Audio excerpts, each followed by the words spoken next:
Le premier élément que je retiens, c'est que, sincèrement, les personnes déplacées internes, les hommes et les femmes et les jeunes de la société civile sont super fatigués. Ils n'en peuvent plus. Et ils n'en peuvent tellement plus qu'ils parlent de plus en plus de trauma, de réactions qui deviennent vraiment à fleur de peau, de réactions à fleur de peau, de réactions irrationnelles. Mais quand je dis irrationnelles, pas dans un sens pour être négatif, juste pour dire le trop-plein amène à ce sentiment de ne pas être vu, de ne pas être entendu et surtout de ne pas être sécurisé. Et là, pour moi, cet élément-là me fait craindre que si on n'agit pas en urgence pour essayer justement de faire baisser ces tensions au niveau des sentiments qui sont très très fortement exprimés, on risque de se retrouver dans une situation encore plus complexe que celle dans laquelle nous nous trouvons maintenant.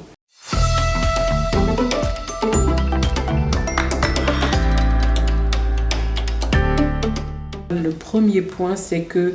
c'est une très bonne chose que le Conseil de sécurité vienne en ce moment en République démocratique du Congo, va pouvoir écouter directement, pas à travers des rapports, des briefings que nous faisons à New York, mais ils vont pouvoir tâter, toucher du terrain, entendre justement les personnes, parce que les rapports ce sont des mots, mais être là physiquement et entendre ce que les gens ont à dire, la manière dont ils l'expriment, pour moi c'est une plus-value et que de cette visite, nous espérons une meilleure articulation et compréhension des attentes de la population congolaise.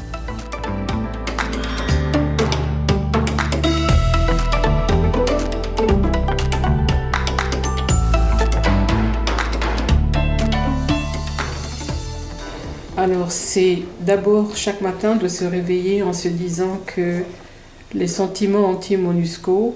il faut aller au-devant, engager toutes les parties prenantes, et toutes les parties prenantes, notamment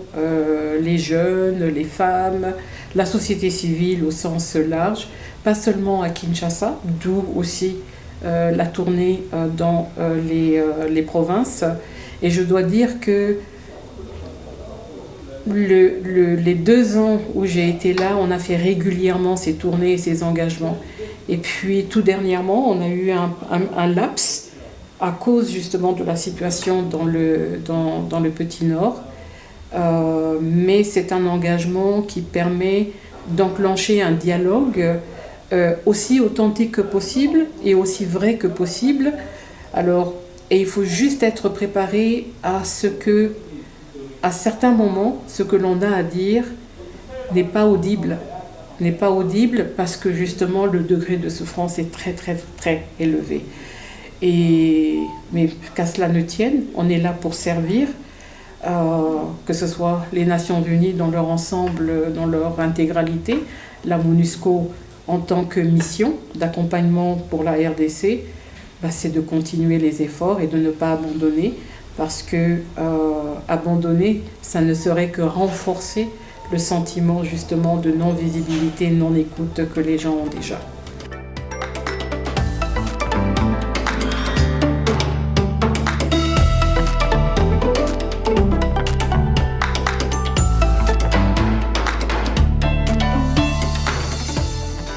On a maintenant des discussions accélérées avec les équipes du gouvernement qui travaillent avec les équipes du système des Nations Unies, y compris donc MONUSCO. Et nous pensons qu'entre maintenant et peut-être fin mars, on aura peut-être encore plus de précisions lors justement de la visite du Conseil de sécurité. nous aurons la possibilité de pouvoir communiquer conjointement avec les autorités sur ce à quoi on sera arrivé, en sachant que le Conseil de sécurité s'attend quand même que, comme avec le premier plan de transition, ou enfin le plan de transition de 2021, il y ait une consultation élargie avec la société civile, avec les partenaires des institutions financières internationales, et qu'il y ait aussi des consultations avec les partenaires donateurs qui accompagnent la RDC, parce qu'on se rend bien compte qu'il y a certains éléments sur lesquels, si on est concret aujourd'hui, et qu'on peut, nous, partir comme MONUSCO, il y aura toujours des besoins systémiques qui devront continuer d'être accompagnés par l'équipe des pays des Nations Unies et par tout l'ensemble des partenaires.